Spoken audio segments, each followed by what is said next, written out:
So this is going to go through the 2018 periodic table elements and physical chemistry paper. So we start with a multiple choice. So question one, we've got a sample of boron, and it contains isotopes boron 10, boron 11. Relative mass is 10.8. So what's the percentage of boron 11? So because it's 10.8, you can see that if it was 100% boron 10, it would be the relative atomic mass would be 10. If it was 100% boron 11, it would be 11. So if you have a think about it, because it's 10.8, it's got to be 80% boron 11. So the answer to question one is going to be C.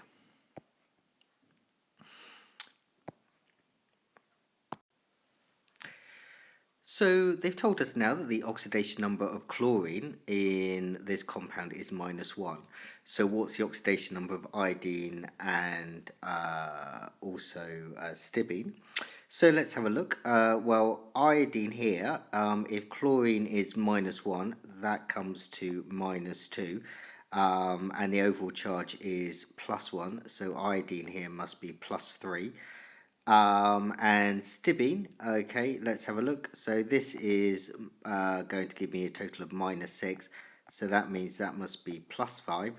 So it's +3, +5, so the answer is C. Okay, so the number of hydrogen atoms in 0.125 mole of ethanol. So if we've got 0.125 mole of ethanol, we're going to have 6 times 0.125 moles of hydrogen atoms, because there are 6 hydrogen atoms in each ethanol molecule. So we start off by it being 6 times 0.125 to give us our moles, and then finally we're going to times that by Avogadro's number, which if you look at your data sheet is 6.02 times 10 to the 23. So let's put that on, and that gives me 4.515 times 10 to the 23, so the answer is B. So for question 4, you need to do a bit of a calculation here. So the first thing I've worked out here is my moles of barium hydroxide that I used.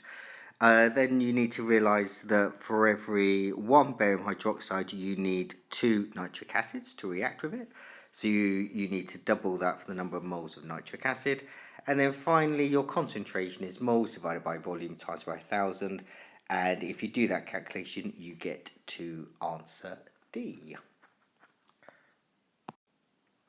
So question 5, which statement best explains why nitrogen has a larger first ionization energy than oxygen? Nitrogen atoms have less repulsion between the p electrons than oxygen atoms. That statement is correct, and if you have a look here, because you've got your 3 2p orbitals, so each electron is in one orbital. However, for oxygen, you've got 4 electrons, so you need to double it up, which increases your electron-electron repulsion there. So the answer there is A. Okay, so element X is in group 2, so form X2+. Element Y is in group 5, so form Y3-. So it's going to form X3Y2, so the answer is C. So if you quickly have a look through these statements, you will see that actually statement D is incorrect. The carbonate ion is CO3 2-, so the formula of ammonium carbonate will be NH42CO3, because ammonium is of course NH4+. So they've told us we've got a reaction which is first order with respect to X. Which rate concentration graph is correct? The answer is of course A, because the rate is directly proportional to the concentration of X. So to work out your partial pressure of sulfur trioxide, you need to find the moles of sulfur trioxide divided by the total number of moles that you have, which is 2.4 plus 1.2 plus 0.4, which gives you 4, times by your total pressure of 250, And if you do that, you get an answer of 25. So the answer is B. So to work out the pH, you need to use this equation I've written below. You need to find your concentration of sodium propanoate. And remembering you've got 600 centimeters cubed of 1 decimeter cubed. So to work out your concentration of that in the buffer, you need to work out your moles, first of all, which is going to be 600 over 1,000 times your concentration, which is of course 0.6. And then to work out your new concentration in the buffer is going to be 0.6 divided by your total volume of the buffer, which is 800 times by 1,000. And that equals 0.75, which is your 0.75 at the top here. And then you do the same for your concentration of propanoic acid. Put it in the equation and Bob's your uncle. The answer is C. Right, so to find your enthalpy change, it's the enthalpy of your products minus the enthalpy of the reactants. So you've got your enthalpy of your product here. Remembering you form two H2s, so you've got to times 130.6 by 2 to get 261.2. Put that in the equation and there's your answer there. So the answer is A. Okay, so for this one, this equation will go that way, that one will go that way, because this one's more positive. So if you add them together and then cancel, you've got your 2OH minus, they go, you've got your H2O there, which goes with one of those H2Os. So there's your answer there, so the answer should be D. So which of the following are endothermic? Well, the bond enthalpy of the CH bond is going to be endothermic, because remember the bond enthalpy is the energy required to break a molar bond, so that's got to be endothermic. Second electron affinities are always endothermic. The standard enthalpy change formation of magnesium, well, that will be 0 because magnesium is an element, so the answer is B. So which statements explain why reaction rates increase as temperature increases? Number one, the activation energy is less. That is incorrect. The activation energy is the same, but collisions between molecules are more frequent and a greater proportion of molecules have a greater activation energy. So 2 and 3, so the answer is C. And finally, on the multiple choice, which of the statements are correct for this complex? So one of the stereoisomers is used as an anticantigrade. That is correct. Cisplatin, of course. Bond angle is 109.5. Incorrect. It's square planar. Here's optical isomers. Incorrect. It does not have optical isomers. So only one is correct. So therefore, the answer is D.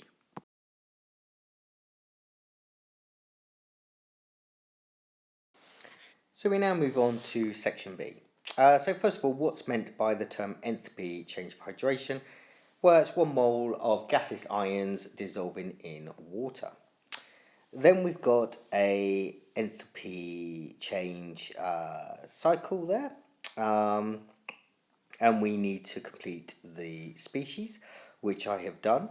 So we know that the lattice enthalpy there is where you take a mole of gaseous ions to make the compound, so in the solid state. So that one's that one there, and then the rest are going to be hydration. First one here is a hydration of calcium ions. Then you've got 2 times the enthalpy of hydration of fluoride ions, and then this one is the enthalpy of change for the solution of calcium fluoride. Then after you've done that, you've got to calculate this figure here, which is on the next page. So if you could do your circle if you like, doesn't really matter. If you do your circle, you see that these two here, so if I change colour, let's go for yellow, these two there have to equal those two there. So you bung that in the equation, which I've done, rearrange it, and you get delta H to be 504, because 2 times delta H is minus 1008, and of course you are hydrating 2 fluoride ions, so you need to divide that by 2 to get the enthalpy change for hydration of 1 fluoride ion. So why would the enthalpy change of hydration of fluoride and chloride be different? Well, as I put here, fluoride is a smaller ion than chloride, and therefore it's going to have fluoride will have a higher charge density, therefore it's going to attract the water molecules more, and therefore it will be more exothermic rather, more exothermic. So what is meant by the term average bond enthalpy? It's breaking 1 mole of bonds in the gaseous molecules. And now wants to calculate the bond enthalpy of the FF bond. So first of all, you need to add up your bonds broken, which are 2 fluorine-fluorine bonds and 4 oxygen-hydrogen bonds, which I have done here, but of course you don't know that. Bonds made, you have made an oxygen-oxygen bond, and you have made 4 hydrogen fluoride bonds. So if you add those together, you get 2,770. You know that the enthalpy change for the reaction is minus 598. So minus 598 must equal 2 fluorine-fluorine bonds being broken, your 1,856, which is there. You minus the bonds made, which is here. You end up with 316. You then have to divide that by 2 to get for 1 fluorine-fluorine bond to be 158 kilojoules per mole.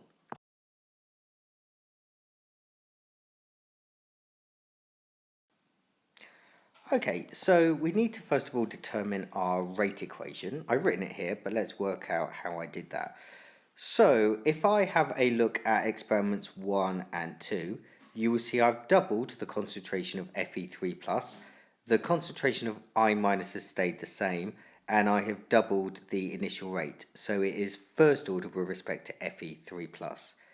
Now let's have a look at iodide. If I now take equations 2 and 3, now iron has stayed the same. I have doubled the concentration of iodide, and I have quadrupled the rate. So therefore it must be second order with respect to iodide. So that's your rate equation there. You have to find your rate constant. So I've chosen experiment 1. Put all the figures into your equation, rearrange, and you get 22.5 moles to the minus 2 decimeters to the power 6 seconds to the minus 1. And then you have to propose a 2-step mechanism. The key thing is there's various ways you could do this. The key thing that this is going to be the slow step, this will be the fast step. The slow step must include the species that are in your rate equation, which is 1 Fe3+ and 2 I-. So you can rearrange that as you like, but you notice that the equation I formed Fe+, I've got to get rid of that because Fe+ is not in the overall equation. So I use that to react with my remaining Fe3+, which I haven't used, to get my 2 Fe2+, which appear here. The key step is, the key thing is equations 1 and 2 must add up to give you your overall equation here. And in your slow step must include the species in the rate equation there. So I'll just go through how I worked out those units there. So rate is in moles per decimeter cubed per second. Concentration is obviously in moles per decimeter cubed. So that will cancel with one of those to give you that. So it then becomes moles to the minus 2, decimeters to the power of 6 seconds to the minus 1. So if you draw your best fit line, you will hit the axes where I've marked it, and then you need to work out your gradient for that. If you do that, you will find a gradient of between 800 and 1000. So I've got 860 there. So once you've got your you need to calculate your activation energy. So your activation energy is going to be your gradient multiplied by your gas constant, which you will find on your data sheet as being 8.314.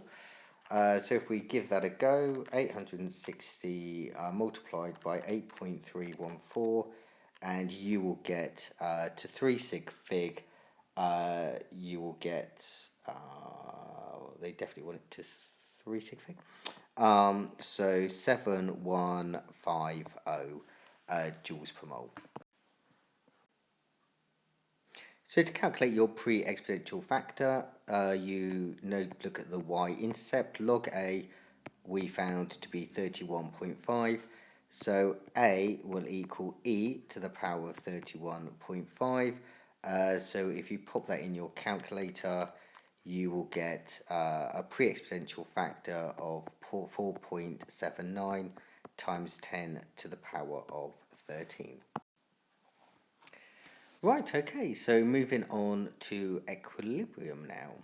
So first of all, Kc for that equilibrium I have popped out. The units I have worked out over here to be, as you can see, that will cancel with that. So it will be moles to the -1 decimeters to the power of 3. Okay, they now want me to work out the amount in mole of NO2. So the first thing we have to do is work out our concentration of NO and also our concentration of O2. Remembering the total volume is 4 decimeters cubed. So the concentration is just moles over your 4. So concentration of NO is 0.1 and concentration of O2 is 0.2. Then you need to rearrange your Kc expression. They've told you what Kc is, which is 45. Rearrange that to find the concentration of NO2, which is 0.3 moles per decimeter cubed. And of course, because you've got 4 decimeters cubed, to find the number of moles of NO2, you need to multiply that by 4 to get 1.2 mole. So we need to establish whether this reaction is exo or endothermic. So as we increase the temperature, you will notice that Kp gets smaller. So if Kp gets smaller, this value must be getting smaller and this must be getting larger. So that means that as you increase the temperature, the equilibrium moves to the left-hand side, which would suggest the reaction is exothermic. Because remember, so that means that direction is exothermic, this direction is endothermic, because as you increase the temperature, the reaction will move in the endothermic direction. So the chemist now increases the pressure of the equilibrium mixture but keeps the temperature the same. State and explain in terms of Kp how you'd expect the equilibrium position to change.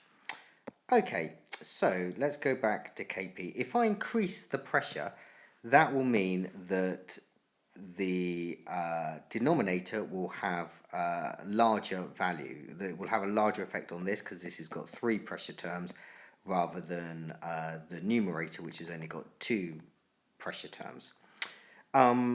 So this will increase and this will not increase by so much. But Kp must stay the same, and in order for Kp must stay the same, the equilibrium must shift so that this gets smaller and this gets larger. So the equilibrium shifts in the direction of NO2.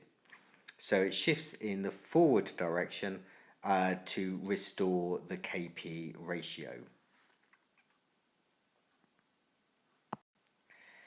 So we're moving on to acids now, and it wants me to put the expression for Ka there, so I've done that. Now calculate pKa of ethanoic acid. So they told me the pH of my vinegar, and they told me the concentration of the vinegar, of ethanoic acid in vinegar.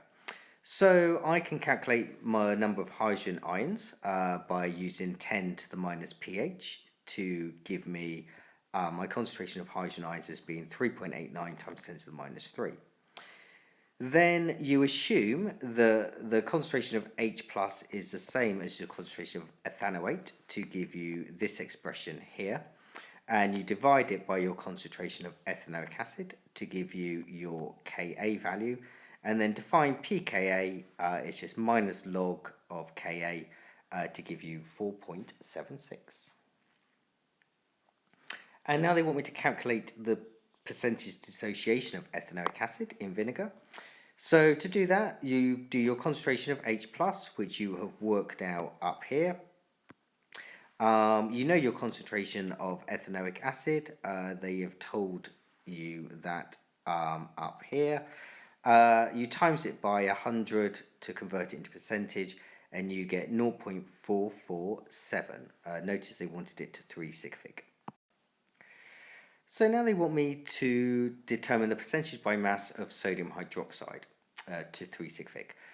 So they've told me again the pH. So because they told me the pH, I can calculate my concentration of hydrogen ions there. Then I use my Kw expression to find out my concentration of OH minus ions. And that is going to be the same as the concentration of sodium hydroxide, because there is only one hydroxide in a sodium hydroxide. Then you convert that to grams per decimeter cubed by timesing by the molar mass of sodium hydroxide, which is 40. You also need to then remember that you've only got, that's your concentration in grams per decimeter cubed, you've only got 100 centimeters cubed of it. So you need to divide that by 10 to give you 1.21 grams in 100 centimeters cubed. And then you just do 1.21 divided by 1.26, which is the amount of drain cleaner, times 100, and you get 95.9%. Right, so we now need to complete the dot and cross diagram here. So use this as a clue to help you. So let's do this. So first of all, you notice you have got a double bond there. So you have got 2 electrons from carbon, and then you've got your oxygen electrons there. So normal double bond. Remember, oxygen has got a total of 6 electrons. So you've got 1, 2, 3, 4, 5, 6. So that is that oxygen sorted. You've then got a single bond here and a single bond there. So carbon uses remaining 2 electrons there, and oxygen can use its electron there. Oxygen, as we've said before, has got 6. I've used 1 there, so I've got 2, 3, 4, 5, 6, and the same for this, like so. And then finally you've got your minus charge, so let's use a different symbol for your minus charge as a square. Okay, so boiling points are 3 halogens. Why do they show that trend?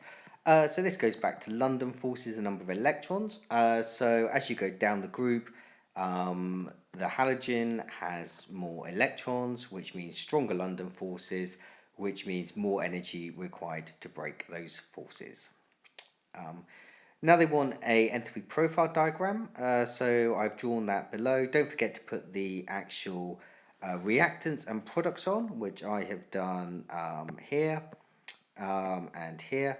They want it with the activation energy with a catalyst, which I've done there, and without a catalyst there. Notice that delta H is positive, which means it's endothermic, which means delta H goes up. Only use single-headed arrows as well. Don't use double-headed arrows for this. Right, so we're now going to use the ideal gas equation to work out the number of moles that I've got. So you can see that I've rearranged your ideal gas equation here. I want to find number of moles. I've converted, pressure is okay actually, because that's in pascals. I've converted volume into meters cubed, and I've converted temperature into Kelvin there. Bung that in your ideal gas equation to give you 2.45 times 10 to the minus 3 moles. You then know the molar mass is the mass, which is here, divided by your number of moles, which you found out to get 183. Then it's just a matter of trying to get 83 using chlorines and oxygens. And if you fiddle around, you will get Cl2O7. So we now go to a titration. First of all, they want you to work out your titers. Always remember to do it to 2 decimal places, with the last decimal place being a 0 or a 5. Then you need to work out your mean titer. Notice that it's these two which are within 0.5 of each other, 0.1 of each other. So these two are too far out. So that gives you an average of 23.80. Again, stay to 2 decimal places. What is your uncertainty in the burette reading for titration 1? So your value for titration 1 was 24. They would have read it twice, which you can see here and here. So you need to double the error. So 2 times 0.05 times 100 to give you 0.43%. Right, so part 3. Describe and explain how a student should determine the endpoint. So for the endpoint, you add starch when you're near the endpoint, and at the endpoint it goes from blue to colourless. Right, so just to help with the calculation, I have put the 2 equations up here, which they put on the previous page. So you need to, first of all, we're going to determine the relative formula mass and formula of group 1 iodate 5B. So, first of all, moles of S2O32 minus is going to be your titer times your concentration divided by 1,000, which gives you this number. Moles of iodate, you need then to relate your moles of iodate here to your moles of S2O3, 2 minus there. Okay, so in order to do that, you will notice that one iodate here produces 3 iodine molecules. So you need to then change this number here to a 3, and so times all this equation by 3, so that becomes a 6, that becomes a 3, and that becomes a 6, like so. And therefore your ratio of iodate to S2O32 minus is 1 to 6. 6 S2O3, 2 minuses, reacts effectively with 1 iodate. So you need to divide moles of thiosulfate by 6, and then you need to times that by 10 to give you your moles. That was in 25 centimeters cubed, so you need to times it by 10 to give you your moles in 250 centimeters cubed. And then your molar mass is your mass divided by your moles to give you 260.5. And then it's time to identify which group 1 iodate you have. So if you take away from your molar mass 3 oxygens, because you know it's got IO3 minus. So 3 oxygens and an iodine, you get 85.6. And if you look at your periodic table, that means it's going to be rubidium. So your formula is RbIO3.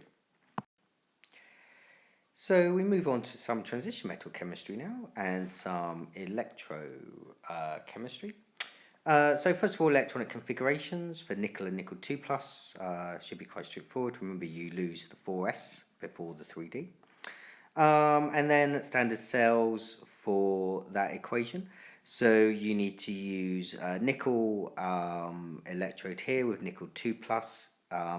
Because this one here doesn't have a metal, you need to use platinum as your electrode, and you need to use 1 mole per decimeter cubed iodide and 1 mole per decimeter cubed iodine. And there are your standard conditions there. So if you have a look, the standard cell potential will be 0.79, which is the difference between those two electrode potentials. overall equation for the oxidation of Fe2 plus by acidified peroxide I have shown there. Slightly dodgy typing there. Let's try and tidy that up a little bit. That should be Fe2 plus like so. So zinc reacts with Cr2O7 2 minus to form Cr2 plus in two stages. Why does it happen? So I put the electropotentials there. So the first thing that's going to happen, I start with this one. That is going to go to chromium 3 plus, and zinc will go that way because this one is more positive than your zinc. And then, so I form my chromium 3 plus. So that one will go this way again, and again zinc will go in reverse to give me more zinc 2 plus, and you'll reduce the chromium 3 plus to chromium 2 plus. Okay, so final question. We've got put the equations here. So this is a little bit of knowledge that you need to remember from your transition metal chemistry. Copper 2 sulfate reacts with aqueous ammonia in ligand substitution to form deep blue solution containing an octahedral complex C, which is a trans isomer. So you're going to replace 4 water ligands with 4 ammonia ligands to give you this complex, which you'll remember is deep blue. Copper 1 oxide, which is this guy here, reacts with sulfuric acid in a disproportionation reaction. Blue solution is going to tell you that is copper 2 plus, and a brown solid is shouting out to you to be copper. So that is your equation there, and you also need to form water to get it to balance. Reaction 3, copper 2 oxide reacts with nitric acid, so that's quite a straightforward reaction there to give you copper nitrate plus water, as I've shown there. It's unreacted copper 2 oxide is filtered off, the solution left overnight, and I get a salt, hydrated salt. It crystallizes, so if you work out your empirical formula, you will get to here. Then it's a matter of sorting it out. You know it is copper nitrate, so you remove that and you end up with 3 waters of crystallization like so. So as long as you know your transition metal chemistry, that isn't too bad really. Right, I'll now draw the complex, the trans isomer complex ion C. So they've told me it's the trans ion, so let's put my 2 water molecules opposite each other. You've got your 4 ammonia ligands like so. Put it in square brackets, and it is the 2 plus ion.